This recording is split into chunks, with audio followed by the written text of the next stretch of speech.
소현세자는 조선조 16대 인조의 장자로 병자호란 시기 청나라의 볼모로 잡혀간 후 1645년 석방되어 고국으로 돌아오게 됩니다.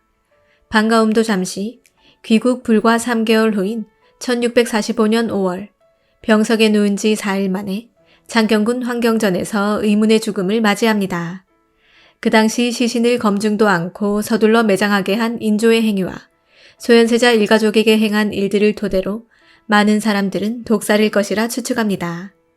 세자가 죽은 뒤 대소신료들은 담당 의관이었던 이영익을 처벌해야 한다고 주청했으나 인조는 그를 처벌하기는커녕 오히려 감쌌으며 세자의 장례를 허술하게 처리한 것도 인조의 독살 가능성을 뒷받침하고 있습니다. 또 임금이나 세자의 시신을 담은 관에 쓰는 제궁이라는 표기 대신 일반 백성들과 같은 너를 쓰도록 했는가 하면 무덤의 이름도 원자 대신에 묘자를 쓰도록 했습니다. 또한 장자의 상에는 부모도 상복을 3년 동안 입어야 하지만 대신들이 의논한 끝에 상복을 1년만 입도록 청했으나 인조는 한 달을 하루로 계산해 12일 동안만 상복을 입겠다고 했다가 일주일 만에 벗었다고 합니다. 더불어 인조는 죽을 때까지 한 번도 소현세자의 무덤을 방문한 적이 없다는 사실이 인조의 독살 가능성에 설득력을 더하고 있습니다. 무엇보다도 인조는 남아있는 가족들까지 모진 상황에 놓이게 하여 세자빈과 그 자손들에게도 불행이 이어지도록 하였습니다. 세자빈 강비는 소현세자의 부인으로 병자호란 이후 소현세자와 함께 청나라에서 8년간 인질 생활을 하였습니다.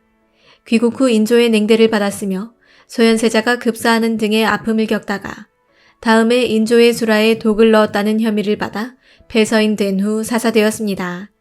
당시 세자빈의 어머니와 오빠, 남동생 모두가 옥사에 연루되어 처형되는 멸문의 화를 당하였으니 사건은 이러하였습니다. 1646년 1월 3일 인조의 식사 중 전복구이에서 독이 발견되자 인조는 강빈을 의심하여 강빈의 궁인들을 잡아 신문하였고 이후 옥사는 확대되어 시녀와 궁인들이 붙잡혀 모진 고문을 당하였으나 불복하였습니다. 하지만 인조는 강빈을 미워하여 대신들의 주청을 물리치고 강하게 처벌할 뜻을 내비쳤고 대신들과 세자인 복림대군 또한 사건의 진상이 명백하게 밝혀지지 않았음에도 성급히 처벌하는 것은 불가하다고 주청합니다. 하지만 인조는 단호하였고 강빈을 옹호하는 대신들의 발언에는 노골적으로 화를 내며 불편한 심기를 내비치었습니다. 인조는 강빈을 개새끼 같은 것이라고 칭하였고 이후 마음을 바꿔 강빈을 배출하여 사사하기로 결정하게 됩니다. 이에 대해 대사원 홍무적, 지평 조한영, 부제약 유백증 등이 강빈의 사사를 반대하였으며 관원들 또한 강빈을 죽이는 것은 부당하며 배출만 시킬 것을 건의하였으나 인조는 모든 의견을 묵살하고 강빈을 사사할 것을 정교하였습니다. 실록에서는 소현세자가 사망한 이후부터 세자빈 강씨를 강빈으로 기록하고 있습니다. 당대에 이미 소현세자빈의 억울한 죽음을 많은 이들이 인식하였으나 뒤를 이은 효종의 정통성 문제로 인하여 소현세자빈의 복권을 청하지 못하였고 이후 신원될 때까지 역적 강씨라는 뜻인 역강으로 칭해졌습니다. 사후 72년 만인 1718년 숙종이 소현세자빈과 그 일가의 죄를 신원하고 소현세자빈의 위호를 회복시켜 민회빈으로 추중하였습니다.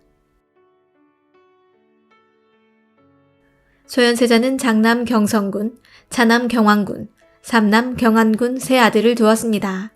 소현세자가 죽었을 때 큰아들 석철 경성군은 10살, 둘째 아들 성린 경왕군은 6살, 셋째 아들 석견 경왕군은 2살이었습니다. 조선의 국법을 보면 세자가 죽은 뒤 왕위계승 1위는 인조의 장손인 석철 경성군이었지만 신하들의 주청도 무시한 채 인조는 둘째 아들인 복림대군을 세자로 삼았습니다. 이런 밑그림 속에서 결국 인조나 효종 모두 정통성을 인식한 듯 소현세자 일가를 벼랑 끝으로 내몰았습니다. 인조는 세자빈 강씨의 저주 사건으로 강씨를 사사시킨 후 자신의 손자이자 소현세자의 아들 3명을 1647년 제주도로 귀양을 보냅니다. 한편 인조 26년 3월 4일 청나라의 사신인 용골대가 소현세자의 세 아들의 행적을 묻게 됩니다. 그 당시 소현세자와 교분이 두터웠던 용골대는 경왕군 이석철을 양자로 삼아 내각 기르겠다며 청나라로 데려가겠다는 의사를 밝혔으나 당시 권신인 김자점은 셋 중 두 아이는 이미 죽었다며 둘러댑니다. 왜냐하면 인조와 김자점은 용골대가 원성격인 경성군을 조선의 다음 꼭두각시 임금으로 내세워 자신을 폐위할 수도 있다고 생각했기 때문입니다. 그러자 용골대는 살아남은 나머지 한 아이를 데려가겠다고 하여 조정이 발칵 뒤집어졌으나 결국 셋 다 죽었다고 번복하여 용골대가 빈손으로 돌아갔다는 일화가 전해집니다. 이러한 인조의 바람이 이루어졌는지 모르지만 청나라 사신이 다녀간 지 6개월 만인 26년 9월 마침내 장남인 경원군이 숨졌으며 같은 해 12월 둘째인 경왕군도 끝내 숨지게 됩니다. 불행 중 다행으로 막내 동생 경왕군은 그나마 형들과 달리 17년 더 살게 됩니다. 인조 사후에도 막내 동생 경왕군의 고통과 귀양살이는 계속되었습니다. 하지만 삼촌 효종과 사촌형 현종은 경왕군의 어머니 강빈에 대한 단호한 입장과 별개로 조카 경왕군에게는 꽤나 우호적이어서 유배 생활은 점차 나아지기 시작하였습니다. 당시 소현세자를 치료했던 어이 이영익을 귀양 보내며 이석견의 마음을 달래주었다는 이야기도 있습니다. 결국 1659년 경왕군은 복권되었고 이제 왕실의 중요 종친으로 나름 행색을 차릴 수 있었습니다. 특히 승원대부라는 관직도 얻게 되어 왕족으로 대우받았고 허씨와 혼인하여 슬하에 임창군과 임성군 두 아들을 두었습니다. 아버지 경왕군은 유배 생활의 후유증으로 인해 1665년에 22살의 나이로 요절하고 말았으니 그때 임창군은 불과 3살이었습니다.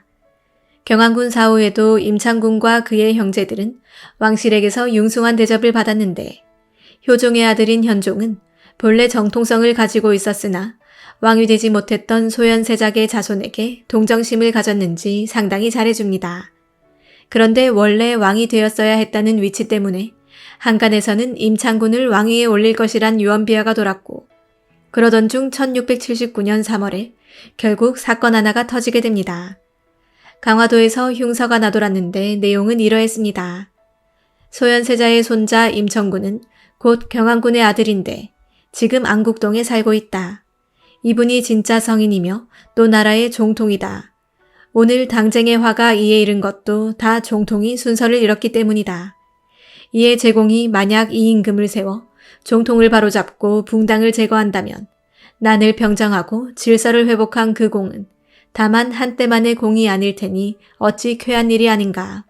즉 임창군이 왕실의 종통이니 그를 보위에 올려야 한다는 내용이었고 병조판서 김석주가 조정에 알리면서 영모 사건이 터지게 된 것이었습니다. 원래 저런 사건이 터지면 본인은 몰랐다 하더라도 추대 대상인 왕족들은 무사하지 못했습니다. 임창군은 숙종의 배려로 목숨은 부지했으나 대신 동생 임성군과 함께 제주도로 귀향을 가게 됩니다. 이듬해인 1680년에는 한성과 가까운 교동으로 옮겨갔고 그 다음 해인 1682년에는 해남으로 갔다가 1685년에 동생 임성군과 함께 유배에서 풀려났고 직첩을 환수받게 됩니다. 유배에서 풀려난 후부터는 숙종의 배려로 왕실의 큰 어른으로 대접받으며 살았던 것 같습니다. 실제로 경종실록의 임창군 졸기에 따르면 만년에는 돌보와 대우함이 더 한층 융숭하여 여러 왕족 가운데 감히 바라볼 자가 없었다고 할 정도로 극진한 예우를 받았다고 합니다.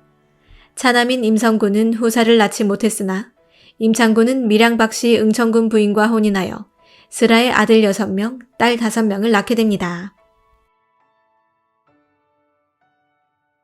임창군 슬하에는 밀풍군과 밀랑군을 비롯하여 밀원군, 밀청군, 밀봉군, 밀웅군 6형제가 있었는데 그들은 소현세자의 유일한 혈육으로서 보위를 넘보거나 비관하기보다는 종친으로 항상 몸가짐을 조심하였다고 전합니다. 그러나 이인좌의 난이 벌어졌을 때 반란의 주동 세력이 밀풍군을 왕으로 옹립하려 하여 결국 밀풍군을 죽음의 길로 몰고 가게 됩니다. 사실 숙종 시기 소현세자의 자손들을 모두 복권하였기에 밀풍군의 위치는 반란 세력들이 왕으로 추대할 만한 애매한 위치였습니다. 그러나 밀풍군은 반란군이 추대했다는 점 외에는 스스로 역모를 꾀할 의사도 없었기에 이인좌의 난에 휘말린 거나 다름없는 신세였습니다. 영조 역시 밀풍군이 억울하다는 점을 잘 알고 있었기 때문에 그의 처지를 딱하게 여겼다고 합니다.